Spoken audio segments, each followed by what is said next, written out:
손흥민의 이적 가능성이 현실화될 수 있다는 소식이 축구 팬들 사이에서 큰 파장을 일으키고 있습니다. 축구 이적 시장 정보를 전문으로 다루는 트랜스퍼마르크트는 7일 맨체스터 시티가 손흥민과 사전 계약을 체결할 가능성이 점차 높아지고 있다고 보도했습니다. 이 소식은 단순한 소문에 그치지 않고 손흥민의 현재 팀인 토트넘 호스퍼 내부에서도 심각한 논란을 불러일으키고 있습니다. 특히 토트넘의 다니엘 레비 회장은 손흥민이 맨시티로부터 2,150억 원에 해당하는 금액을 자의적으로 수령했다는 소식에 격분하며 오늘 당장 계약을 종료하라 는 강경한 발언을 내놓았습니다. 레비 회장은 손흥민의 행위가 팀 규율을 심각하게 위반한 것이라 판단합니다.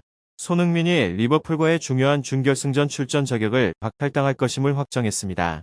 이번 사태는 손흥민의 이적 논란뿐만 아니라 토트넘 내부의 균열과 리더십 문제를 조명하는 계기가 되었습니다.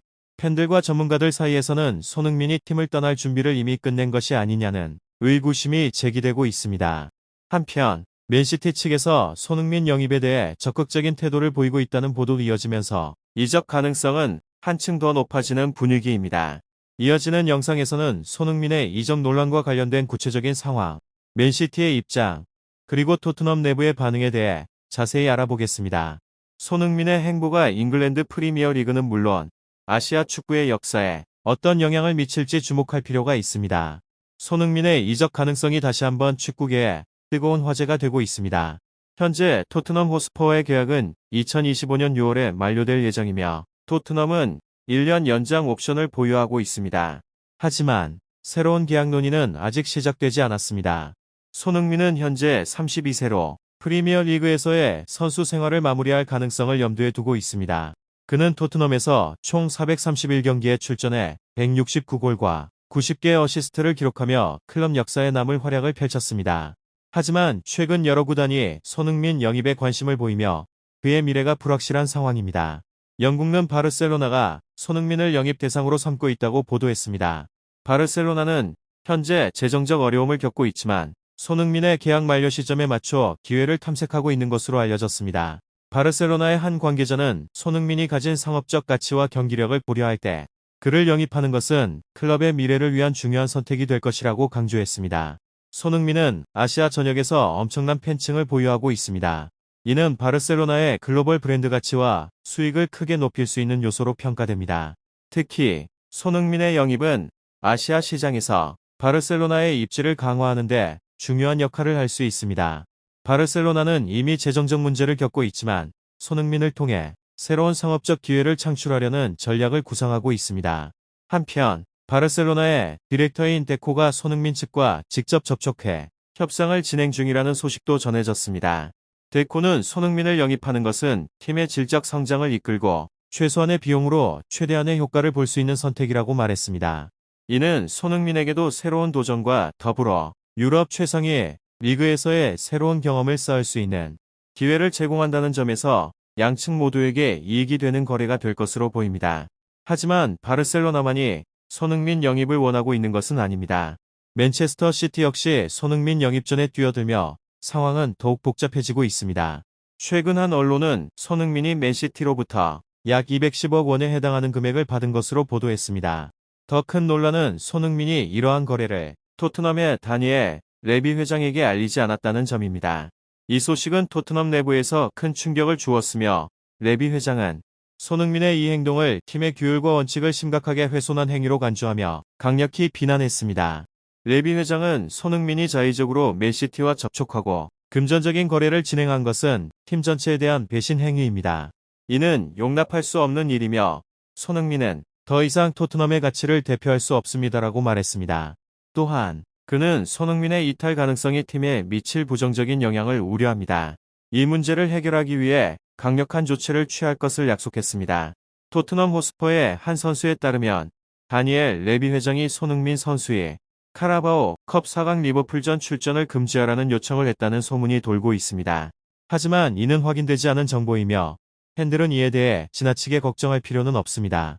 지난해 9월 인터뷰에서 앙지 포스테코글루 감독은 이번 시즌 토트넘에 트로피를 안겨주겠다는 약속을 하였습니다.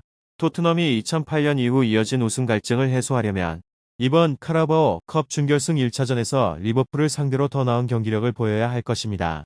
특히 프리미어 리그에서 크리스마스를 앞두고 3대6으로 패배한 경기와는 다른 모습을 보여야만 팬들의 기대에 부응할 수 있습니다.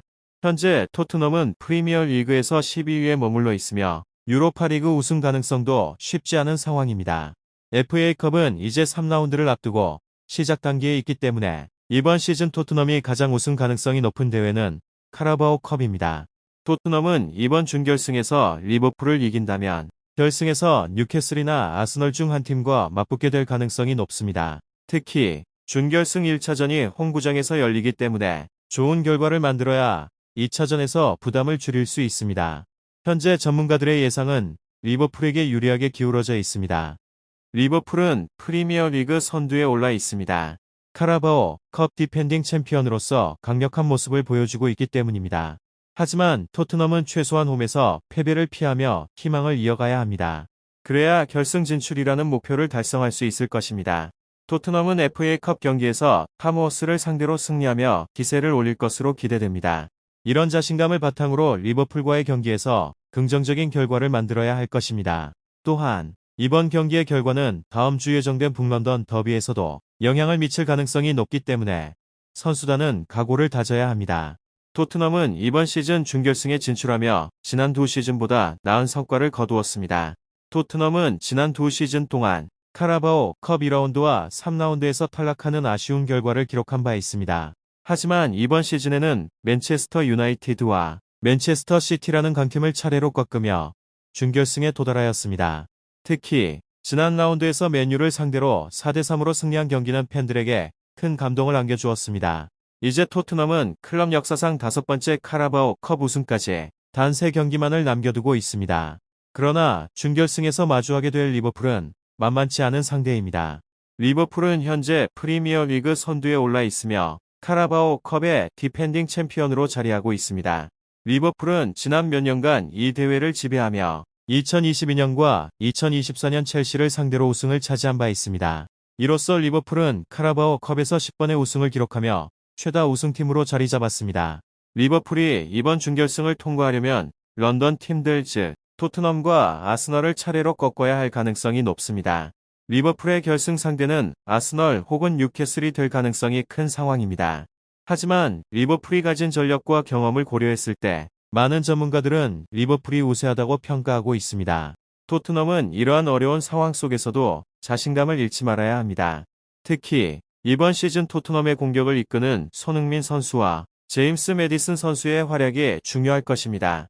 손흥민은 이번 시즌에도 여러 차례 결정적인 득점과 도움을 기록하며 팀의 핵심 선수로 자리 잡고 있습니다. 매디슨 역시 중원에서의 창의적인 플레이로 팀에 큰 기여를 하고 있습니다. 두 선수의 조화가 리버풀을 상대로 효과를 발휘한다면 토트넘은 예상 외의 결과를 만들어낼 가능성이 있습니다.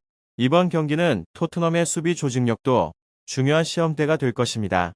리버풀은 모하메드 살라와 다르윈 누니에스를 중심으로 한 강력한 공격진을 보유하고 있습니다. 따라서 토트넘 수비진은 상대의 빠른 공격 전환과 압박에 효과적으로 대응해야 합니다.